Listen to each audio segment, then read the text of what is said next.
Bonjour à tous et à toutes. Comme disait ma grand-mère, une chatte n'y trouverait pas ses petits. Et ça, c'est peu dire. Vous vous y retrouvez, vous, entre ceux qui affirment, preuve à la pluie, qu'ils ont raison, et les autres qui affirment le contraire, preuve à la pluie? C'est à devenir fou. À moins de ne plus écouter les loups hurler ou les moutons gémir. Hélas, se mettre la tête dans le sable n'est pas une bonne idée. Par contre, pour survivre, il est nécessaire d'aller vers soi et de réfléchir comme il a été dit du temps du prophète Agé. Appliquez votre attention à votre manière d'agir. Vous avez semé beaucoup pour récolter peu. Vous mangez sans être rassasié. Vous buvez sans avoir tout votre sou. Vous mettez des vêtements, mais ils ne vous donnent pas de chaleur. Et celui qui se loue pour un salaire gagne le salaire pour une bourse trouée. Suivent les calamités que nous vivons aujourd'hui, la violence de la nature et la violence des hommes. Pourquoi cela? Dit l'Éternel Sébaoth. C'est à cause de ma maison qui est en ruine, tandis que vous courez tous dans votre maison à vous. Cette situation n'est pas nouvelle, puisque le prophète Ésaïe, en son temps, dit de la part de l'Éternel, « Va, mon peuple, entre dans ta chambre et ferme la porte derrière toi, cache-toi quelques instants jusqu'à ce que la colère soit passée. »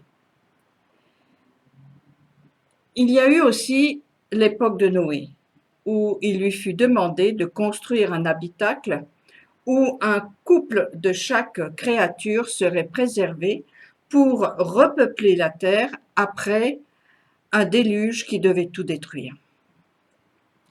Je ne sais pas si nous en sommes à ce stade, mais sans une mise à distance pour entendre un autre son de cloche que celui que croissent du matin au soir les influenceurs de tout poil et courent dans les rues et les ondes, nous poursuivrons notre route en suffoquant.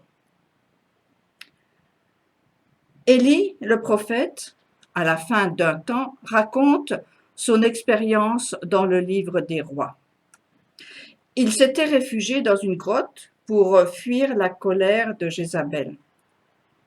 Sorti de là, sur l'injonction divine, il fait une expérience grandement utile pour nous. Après le tremblement de terre, un feu. L'Éternel n'était pas dans le feu. Et après le feu, un murmure doux et léger. Quand Élie l'entendit, il s'enveloppa le visage de son manteau, il sortit et se tint à l'entrée de la caverne. Et voici une voix lui fit entendre ces paroles. « Que fais-tu ici, Élie ?» Cela ressemble étrangement à la question posée au premier couple, Adam et Ève, qui avaient peur, car ils étaient nus, c'est-à-dire sans protection. Où es-tu? Dans le vacarme d'Élie, dans la frayeur d'Adam et Ève, dans la confusion d'Abraham face à l'horreur, dans la nuit de Samuel, dans notre situation, chacun est appelé par son nom. Tout comme face au tohu-bohu invivable, un nom a retenti. Lumière soit.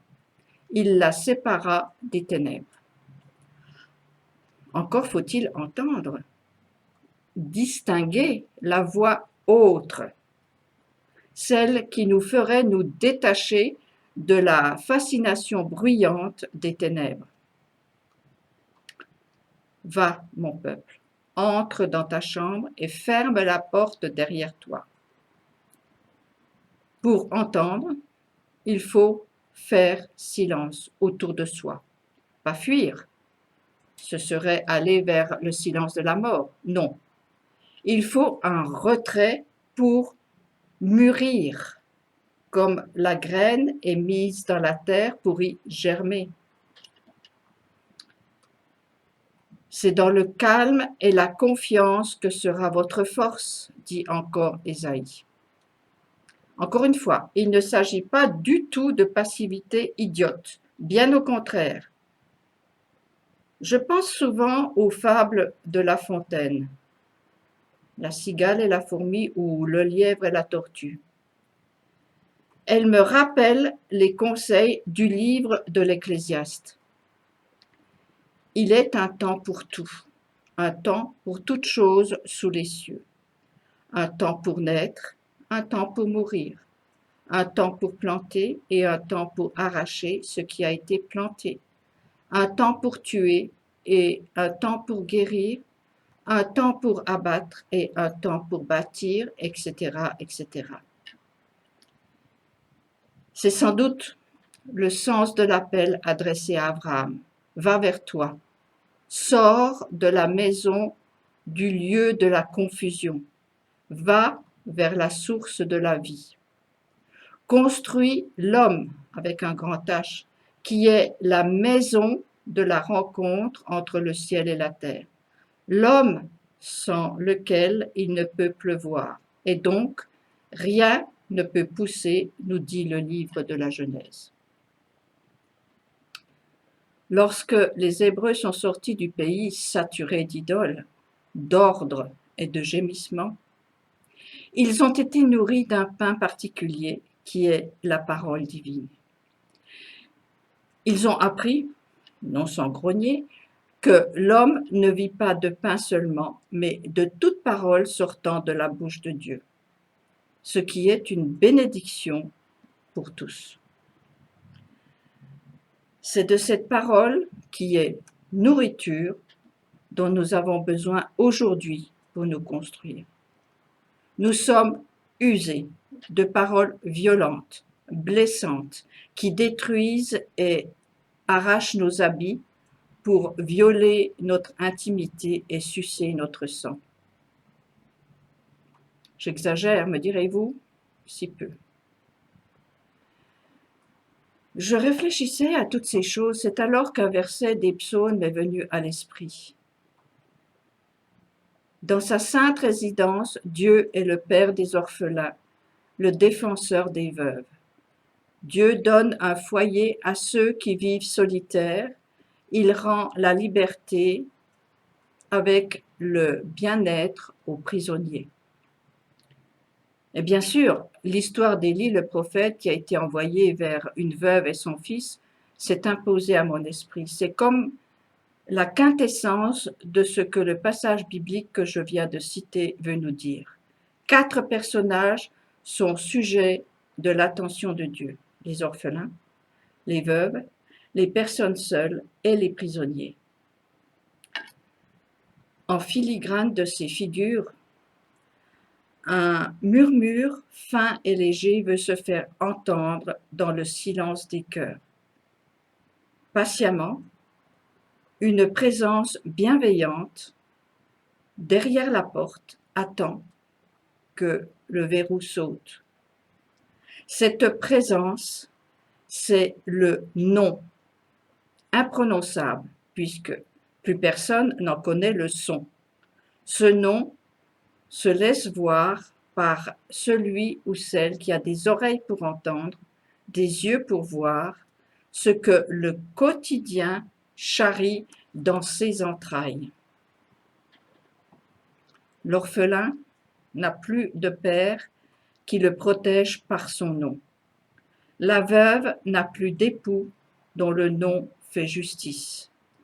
Le solitaire n'a pas le feu du nom qui le réchauffe, et le prisonnier attend que le nom le libère.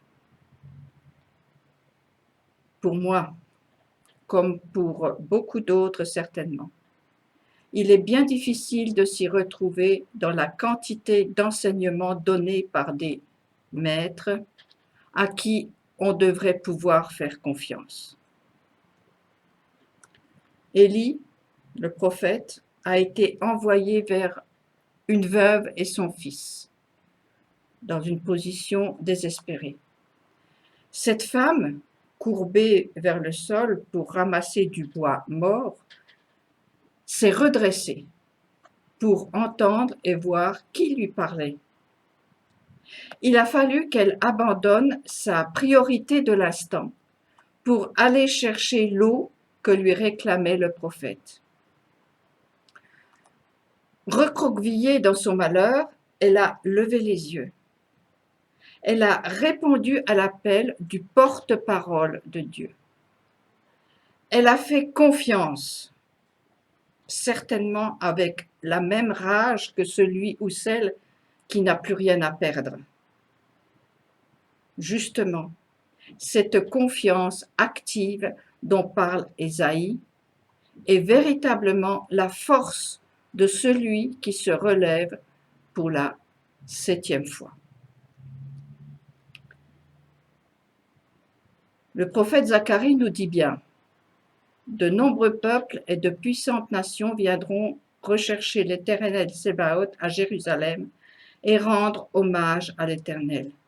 Ainsi parle l'Éternel Sébaoth: en ces jours-là, 10 hommes de toute langue, de toute nation, saisiront le pan de l'habit d'un seul juif en disant: nous voulons aller avec vous, car nous avons entendu dire que Dieu est avec vous.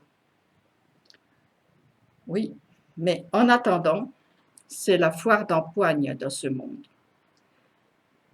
Les monstres, assoiffés de pouvoir sur les biens, les corps et les âmes, se battent, et pendant ce temps, le peuple se meurt. Et j'interroge le nom.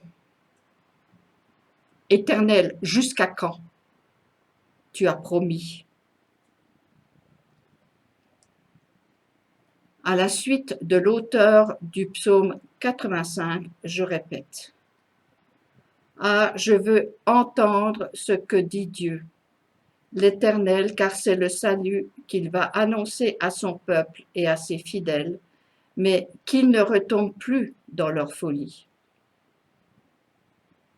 Et je confirme, oui, proche est son secours de ses pieux adorateurs, si bien que la gloire élira domicile dans notre pays. L'amour et la fidélité se donnent la main, la justice et la paix s'embrassent. La fidélité va germer du sein de la terre et la justice briller du haut des cieux. Oui, le Seigneur octroie le bonheur et notre pays prodigue ses moissons. La justice marche au devant de lui et trace la route devant ses pas. Avec moi, dites Amen.